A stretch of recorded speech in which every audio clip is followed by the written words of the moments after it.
جماعه انا مش هقعد في عربيه كده واكلم الراجل اللي راكب ورا جنب الشباك ده اقصده ب 5 جنيه اقول له عشان انا مش هنا عايز اركب فيها واشوف هيعمل ايه. بقول لك ايه يا اخويا والنبي، اخويا بقول لك ايه، انا عايز 5 جنيه اروح بيها المرج لو معاك. ها؟ عايز 5 جنيه اركب اروح بيها المرج.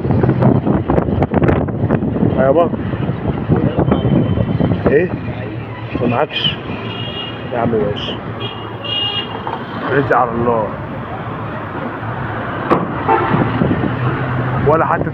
ولا حتى 3 جنيه فكه؟ ها؟ 3 جنيه فكه بس اكمل عليهم اركب واروح بيهم المرج عشان مش من هنا. معاك؟ ايه؟ لا انا هنزل بالاخر، هنزل منشيه. شوف لي حتى 3 جنيه فكه بالله عليك.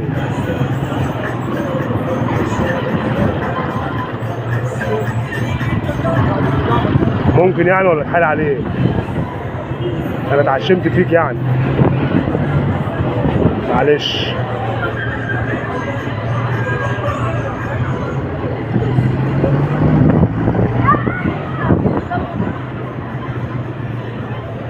ال3 جنيه دول يا عم ماشي، سيبهم. شكرا يا كابتن، شكرا يا عمنا.